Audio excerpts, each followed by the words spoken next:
क्या आप विश्वास कर सकते हैं, एक फैक्ट्री हमारे किसानों के खेतों को जहर बना रही है। किसान अपनी जमीन और रोजगार दोनों खो रहे हैं।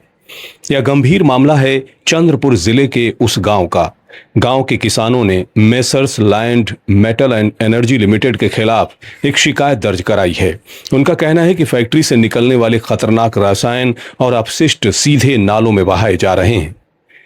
यह रासायनिक कचरा न केवल खेती के लिए जहर है, बल्कि यह नालों के पानी के जरिए बध नदी में भी मिल रहा है।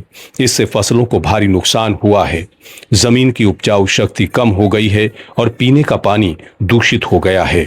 इंसान, मवेशी और जंगली जानवर सब पर खतरा मंडरा रहा है।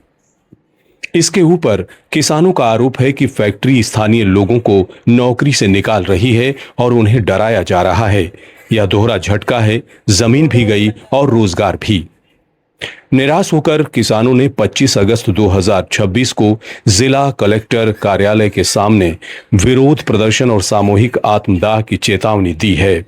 उनकी मुख्य मांगे हैं तत्काल कानूनी कार्यवाही, फसलों के नुकसान का मुआवजा और नौकरी की सुरक्षा। क्या किसानों को न्याय मिलेगा? सरकार और प्रशासन को इस पर तुरंत ध्यान देना चाहिए। इस गंभीर मुद्दे पर आप क्या सोचते हैं? अपनी राय कमेंट में जरूर बताएं और ताजा अपडेट के लिए हमारे चैनल को सब्सक्राइब करें। चंद्रपुर से डेली न्यूज इंडिया के लिए आशीष खरोले की रिपोर्ट।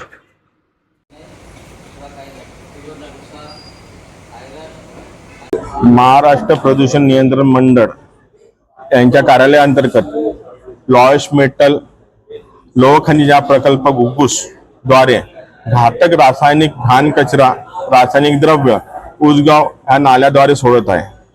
अवघ्या नाल्या कंपनीला लागून और नाल्याला लागून 100 एकरच्या वरती शेतजमीन बाधित होऊन राहिलेली आहे, प्रदूषित होऊन राहिली आहे, नष्ट होण्याच्या मार्गावरती आहे। संपूर्ण शेती त्या नाल्याच्या पाण्याद्वारे वरती जीवित आहे।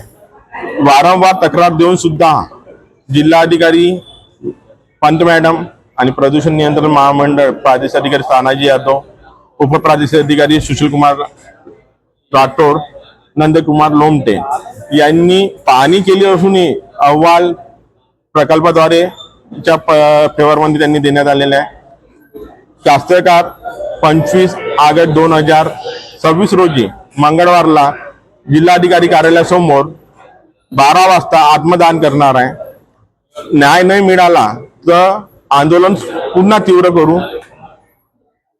पूर्ण नाला स्वच्छ आणि रासायनिक घाण कचरा आणि रासायनिक द्रव्य सोडणे प्रकल्पाला बंद करण्याकरिता बाधित करण्यात आहे। मी मोहनदास धोंडूजी राजूकर, उसगाव या लाईस मेटलच्या कंपनीच्या पाण्याद्वारे जे सलरी येत आहे त्या सलरीमध्ये कोळसा, आयरन आणि ऑइल असं मिश्रित त्या नाल्यामध्ये येत आहे आणि त्या सलरी पूर्ण त्या पाण्याच्या खाली अशी घाण अशी तयार झालेली आहे।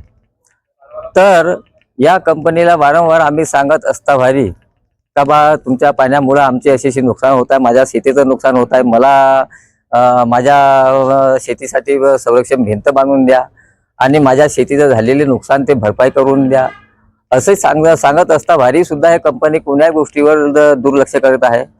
तरी या कंपनीला आम्ही येत्या 25 तारखेपर्यंत आम्ही त्यांना टाइम दिलेला आहे। त्या टाइमामध्ये आमचा सर्व शेती पूर्ण आजूबाजूच्या परिसर जे कास्तकार पाणी घेत होते त्यांना ते सर्वांना त्रास आहे त्या पाण्यामुळे। तरी या कास्तकारांना आमचं जे नुकसान झालं ते नुकसान भरपाई करून देण्यात यावं आणि त्या नाल्याची संरक्षण भिंत बांधून देण्यात यावं आणि जर असं त्यांनी त्या कंपनीने दुर्लक्ष करून ते देण्यास टाळाटाळ जर केलं तर आम्ही येत्या ह्या 25 तारखेला आत्मदहन याचा इशारा दिला आहे। तर जर तसं न कंपनीनं आमची भरपाई न केल्यास आम्ही आत्मदहन करू। डीएनआई पर सबसे पहले खबरों की अपडेट के लिए सब्सक्राइब करें और बेल आइकन को दबाना ना भूलें।